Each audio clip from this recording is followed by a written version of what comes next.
தோழர்களே தோழியர்களே வணக்கம். இன்றைக்கி நம்ம பார்க்க போகிற விஷயம் வந்து பார்த்திங்கன்னா, இந்த கோழிகளுக்கு பேன் தொல்லை, கோழி செல்லுன்னு சொல்லுவோம் பார்த்தீங்களா, இந்த தொல்லையெல்லாம் அதை பற்றி தான் இன்றைக்கி பேச போகிறோம். அந்த செல் இருக்கிறனால நமக்கு என்ன தொல்லைகள் தரும்? இப்போ பண்ணை இருக்குது, கோழி பண்ணை இருக்குது, கோழி அடை வச்சிருக்க இடம் இருக்குது. கோழியை போய் நம்ம கையை வச்சுட்டு வந்துட்டோம்னா போதும், கையை வைப்போம், ஆனால் காதில் ஊறும், நெத்தியில் ஊறும், மூக்கில் ஊறும், தலையில் ஊறும். இந்த மாதிரி அவ்வளோ குயிக்காக வந்து அந்த பேன் வந்து ஏறி போயிடும் மேலே. அது எப்படி தான் ஏறும்லாம் சொல்ல முடியாது. ஒரு செகண்டில் இங்கே அரிக்கும், கையை அங்கே தொட்டோம்னா இங்கே அரிக்கும். அதே மாதிரி ஊறிக்கிட்டே இருக்கும். அப்புறம் நம்ம ஃபுல்லாக குளித்தா தான், சோப் போட்டு குளித்தா தான் போகும் அதோட அந்த தன்மை. அப்போ இதனால் நமக்கு என்ன பாதிப்பு இருக்கும் அப்படின்றத பற்றி தான் இன்றைக்கி சொல்ல போகிறேன். நம்முடைய சேனலில் வர்ற புதிய வியூஸ் உடனடியாக நம்ம சேனலை சப்ஸ்கிரைப் பண்ணிட்டு பக்கத்தில் இருக்க பெல் பட்டனை அழுத்திட்டு உள்ளே போங்க. தேவையான விஷயங்கள் நீங்கள் உங்களுக்கு கோழிகளை பற்றி எந்த சந்தேகமாக இருந்தாலும் நம்முடைய சேனலை பாருங்கள். தொடர்ந்து சப்ஸ்கிரைப் பண்ண சொல்லுங்கள். புதிய வியூவர்ஸ் நீங்கள் தான் சப்ஸ்கிரைப் பண்ணணும். நம்முடைய பழைய வியூவர்ஸும் வந்து புதிய வியூவர்ஸுக்கு வந்து நம்முடைய வீடியோஸ் அனுப்பி லிங்க்கை அனுப்பி சப்ஸ்கிரைப் பண்ண சொல்லுங்கள். அப்போ தான் நமக்கும் வந்து இன்னும் மருத்துவம் இது தொடர்பான மருத்துவங்களை போடுறதுக்கு எனக்கு ஒரு ஊக்கம் தரும். அதனால் நீங்கள் அதை கண்டிப்பாக செய்யணும். இப்போ அடுத்தபடியாக நம்ம அந்த விஷயத்துக்கு வருவோம். இப்போ பேன் தொல்லை இருக்குது, ஓவராக இருக்குது, கோழிகளில் பேன் தொல்லைகள் ஓவராக இருக்குது. இதை நம்ம வந்து உள்ளே போகிறோம், கோழிகளை தொடுறோம், பண்ணைகளை போயிட்டு வரும்போது நமக்கு ஊறும், ரொம்ப டென்ஷனாக இருக்கும் இந்த கோழி பேன் இருந்தால். சரி, இந்த கோழி பேனை எப்படி நம்ம மேலே ஏறுனா அதனால் நமக்கு என்ன பிரச்சனை வரும் அப்படின்னு பார்த்தீங்கன்னா, முதல்ல வந்து நம்ம கையை வச்ச உடனே கை ஃபுல்லாக ஏறிக்கும். கையில் ஏறி கண்ணில் இந்த புருவத்தில் மொய்க்கும், அப்புறம் இந்த வாய்க்கிட்ட வரும், மூக்குக்கிட்ட வரும், காதில் வரும், நிறைய எல்லா இடத்துலையுமே ஊறும். எங்கே பார்த்தாலும் ஊறும், தலையிலையும் ஊறும், உடம்புலையும் ஊறும். ஆனால் உடம்புல கூட அதிகமாக இருக்காது, அப்படியே வந்து தலையில் ஏறிடும். காதுக்குள்ளே கண்டிப்பாக அது போகும். காதுக்குள்ளே போகிறனால நமக்கு என்ன பாதிப்பு வருது அப்படின்னு பார்த்தீங்கன்னா, காதுள்ள கயிறு போயிடுச்சு. இப்போ நீங்கள் ஒரு 6 மாதம் வந்து இந்த கோழி பண்ணைக்குள்ளே போயிட்டு வாரீங்க, கோழிகள் வந்து அவயத்தில் இருக்குது, முட்டை வச்சுருக்கீங்க, குஞ்சு பறிக்கும் போது போயிட்டு வாரீங்க, பேன் இருக்குது. அந்த பேன் வந்து உங்கள் காதுக்குள்ளே போனால் உங்களுக்கு என்ன ஆகும்? ஒரு 6 மாதம் நீங்கள் போயிட்டு வந்துக்கிட்டே இருந்தீங்கன்னா இந்த இடத்துல காதில் அரிச்சிக்கிட்டே இருக்கும், மூக்கில் அரிக்கும். நீங்கள் சும்மா சுரண்டி விட்டுட்டு போவீங்க, தேய்ச்சி விட்டு போவீங்க. சரி, அது கொட்டி போச்சுன்னு நினைப்பீங்க. அது என்ன பண்ணும், உள்ளே காதுக்குள்ளே போயிடும்.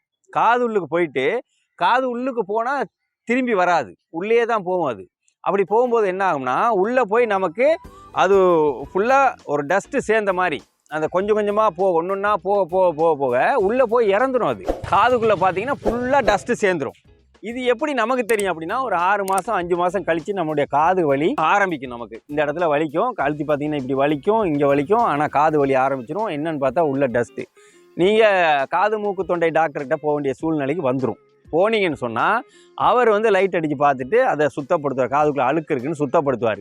அவர் சுத்தப்படுத்தும் போது பார்த்தீங்கன்னா, அந்த சுத்தப்படுத்தி எடுக்கிற அந்த அவர் சின்ன ஒரு பாத்திரம் ஒன்று வச்சு தான் எடுப்பார். அதில் பார்த்தீங்கன்னா இந்த செல்லு உள்ளே போய் இறந்துருக்கும், வெள்ளை வெள்ளையாக இருக்கும். இறந்து அப்படியே அந்த டஸ்ட்டில் அப்படி வரும். இது எப்படின்னா, எனக்குள்ள அனுபவம் தான் இது. எப்படின்னா, நானும் வந்து இந்த கோழி அடை வச்சிருக்க இடம், கோழி படுத்திருக்க இடத்துலையும் அப்பப்போ போய் தீனி போடுறது, வர்றது, குஞ்சுகள் எடுக்கிறது, இந்த மாதிரி வேலைலாம் செஞ்சுட்டு இருப்பேன். செய்யும்போது இந்த மாதிரி ஏற ஆரம்பிச்சிரும். நான் எனி டைம் கோழிகளை தொடமாட்டேன். காலையில் தீனி போடும்போது கோழிகள் முட்டை எடுக்கிறது, பார்க்குறது, குஞ்சுகளை எடுத்து வைக்கிறது, அந்த வேலையும் செய்வேன். அப்புறம் குளிச்சிடுவேன். குளித்ததுக்கு அப்புறமா கோழிகளை தொடவே மாட்டேன். மறுபடியும் சாயந்தரமாக போயிட்டு அந்த முட்டை எடுக்கிறது, தீனி வைக்கிறது, இந்த மாதிரி அப்புறமா குளிச்சிடுவேன். இந்த மாதிரி நான் செய்வேன். அப்படி சுத்தமாக நான் செய்துக்கிட்டு இருந்தும் கூட எனக்கு நடந்திருக்கிறது வந்து பார்த்திங்கன்னா, அந்த செல்லோட தன்மை வந்து காதுக்குள்ளேலாம் போயிடுச்சு. போய் ஒரு 6 மாதத்தில் ஃபுல்லாக காது வலிக்க ஆரம்பிச்சு. போய் எடுத்தால் ஒரு காதில் ஃபுல்லாக அடைச்சிருக்கு. உள்ளே போயிட்டு எல்லாம் இறந்துருச்சு. அது டஸ்ட்டாக மாறிடுச்சு. அப்படியே எடுத்தார் டாக்டர். என்ன இவ்வளோ 6 மாதத்துக்கு மேலே அழுக்கு இருக்கும் போல இருக்குன்ட்டு எடுக்கிறாரு.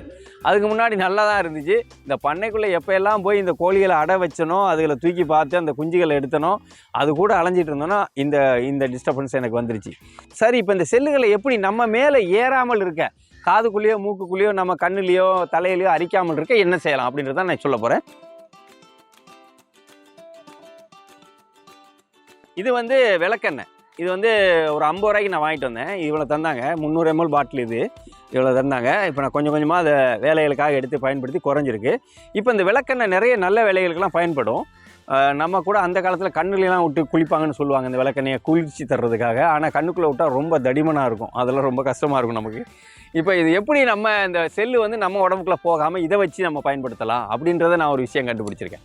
எப்படின்னு பார்த்தீங்கன்னா, இப்போ இதை ஓப்பன் பண்ணிக்கணும். இந்த விளக்கெண்ணெயை நல்லா இப்படி நல்லா தொட்டு எடுத்துக்கிட்டு கையில் நம்ம இப்போ கோழியை பிடிக்க போகிறோம், கோழிக்கு தீவனம் போட போகிறோம்னா இந்த இது வரைக்கும் நல்லா விளக்கெண்ணையை தடவிக்கணும். நம்ம கை ஃபுல்லாக தடவிக்கணும் விளக்கெண்ணையை. நல்லா அந்த மணிக்கூடு கட்டுற இடம் வரைக்கும் நல்லா தடவிக்கிட்டு 2 கையிலையும் அதே மாதிரி தடவிக்கிட்டு ஃபுல்லாக விளக்கெண்ணையை தடவிக்கிட்டு அப்புறம் வந்து இந்த கண் புருவம், இந்த மூக்குக்கிட்ட இந்த இடம், அப்புறம் வந்து இந்த காது ஃபுல்லாக 2 காதுலேயும் ஃபுல்லாக விளக்கெண்ணையை தடவணும். 2 காதுலேயும் தடவிடணும். அதெல்லாம் நல்லா சோப் போட்டு கழுவினா போயிடும், ஒன்றும் பிரச்சனை இல்லை.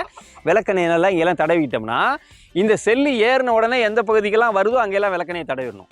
தடவிட்டோம்னா இது என்ன பண்ணும், உடம்புல இருந்து ஏறி வந்து அவர் டைரெக்டாக அந்த காது பகுதி தான் போவார். காதில் தான் அரிப்பார், இங்கே நெத்தியில் இந்த பகுதியிலாம் அரிப்பார். அங்கேயெல்லாம் பூசிடணும் எண்ணெயை. இங்கெல்லாம் பூசி இந்த கழுத்து ரவுண்டாக அப்படி பூசிட்டோம்னா தலைக்கு கூட போகாது.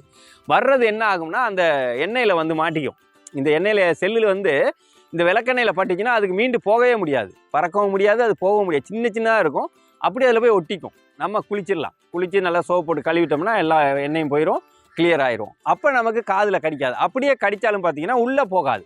வந்து என்ன பண்ணும், அந்த அந்த நம்ம எங்கெல்லாம் அந்த தடவி வச்சுருக்கோம் விளக்கெண்ணெய் அங்கே வந்து ஒட்டிக்கும். அது ஒட்டிக்கிட்டு இறந்துரும் அப்படியே.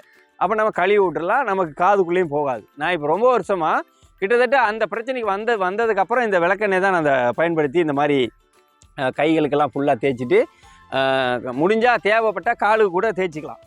மேலே வராத அளவுக்கு ஒரு ரவுண்டாக தேய்ச்சிக்கலாம். அந்த கணுக்கால் மேல் பகுதி வரைக்கும், அந்த மொழி வரைக்கும் நம்ம எண்ணெயை தேய்ச்சிட்டு கூட போனால் அது வந்து நம்ம உடம்புல ஏறாது, இங்கேயே ஒட்டிக்கும். அதை மாதிரியும் ஒரு சிறிய இந்த முறையை தான் நான் இன்றைக்கி உங்களுக்கு சொல்ல வந்தேன். இது வந்து பார்த்திங்கன்னா நிறைய பேருக்கு ஒரு பெரிய தொல்லையாக இருக்குது. யாரை பார்த்தாலும் கோழி பேன் வந்துருச்சு, கோழி செல் வந்துருச்சு, என்ன பண்ணலான்னு கேட்குறீங்க. ஆனால் நான் நம்மளுடைய சேனலில் வீடியோ போட்டிருக்கேன். இதுக்கு 2 வீடியோ போட்டிருக்கேன். ஒன்று வந்து இயற்கை முறையில் வந்து இந்த எருக்கு இலை இருக்குது பார்த்தீங்களா, அந்த எருக்கு இலையை பிடிங்கிட்டு வந்து அதில் 2 பக்கம் விளக்கெண்ணையை தடவிட்டு இந்த அடைய வச்சுருக்க கோழிகள், அவயத்தில் இருக்க கோழிகளுக்கு பக்கத்தில் வச்சு எடுத்துடலான்னு சொல்லியிருக்கேன். ஒரு நாளைக்கு 2-3 வேளை அந்த இலையில் 2 பக்கமும் தடவிட்டு நல்ல எருக்கு இலைகள் வந்து பெரிய பெரிய இலைகள் அப்படின்னு வந்து இலையில் 2 பக்கமும் நல்லா தடவிட்டு அந்த விளக்கெண்ணையை அப்படியே அந்த ஓரத்தில் வச்சிங்கன்னா வந்து ஒட்டிக்கும். அப்படியே தூக்கி கொண்டு வீசிடலாம் அந்த இலையை. ஒரு நாளைக்கு 2 வேளை 3 வேளை நீங்கள் அந்த மாதிரி செஞ்சிங்கன்னா அந்த மாதிரி அந்த செல்லை வந்து குறைக்கலாம். அடுத்து வந்து பார்த்திங்கன்னா க்ளீனர் அப்படின்னு சொல்லிட்டு ஒரு வீடியோ போட்டிருக்கேன். இது வந்து பார்த்திங்கன்னா இந்த கோழிகளுக்கான இந்த பேன் தொல்லையை போக்குற ஒரு மருந்து. இது வந்து மெடிக்கல், சாதாரண நம்மளுடைய மெடிக்கல், ஹியூமன்ஸ் மெடிக்கல்லே கிடைக்குது நிறையவே. அதுவும் வாங்கிக்கலாம். ஒரு பாட்டில் 22 ரூபா விற்றுது, இப்போ 25 ரூபா இருக்கும்னு நினைக்கிறேன். சின்னது தான். அதை வாங்கிட்டு வந்து ஒரு 6 லிட்டர் தண்ணியில் அதை கலந்துக்கிட்டு கோழி அதில் முக்கி எடுக்கலான்னு வீடியோ போட்டிருக்கேன். கோழிக்கு பேன் தொல்லையான அந்த வீடியோவை பார்த்தீங்கனாலே அதில் கிளியரன்ஸாக நான் சொல்லியிருக்கேன். ஃபுல்லாக கிளியராக இருக்கும்.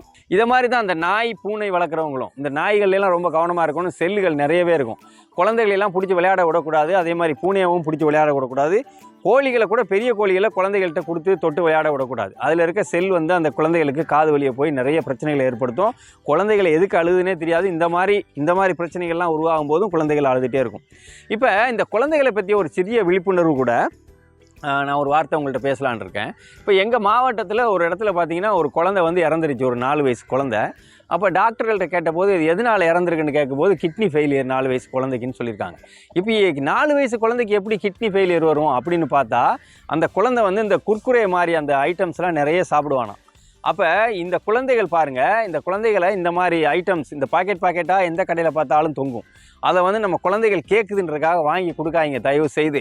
அதுகளுக்கு மலாட்டா கேக் வாங்கி கொடுங்க, எள்ளு கேக்கு வாங்கி கொடுங்க. இந்த மாதிரி நம்மளுடைய பாரம்பரிய உணவுகளை நீங்கள் வாங்கி கொடுங்க. இந்த மாதிரி புதுசாக வந்திருக்க இந்த மாதிரி தின்பண்டங்களை தயவு செய்து வாங்கி கொடுக்காதீங்க. இதனால் குழந்தைகளுக்கு நிறைய பாதிப்பு, கிட்னி ஃபெயிலியர் ஆகிற அளவுக்கு அந்த உணவுகள் வேலை செய்யுதுன்னா பாருங்களேன்.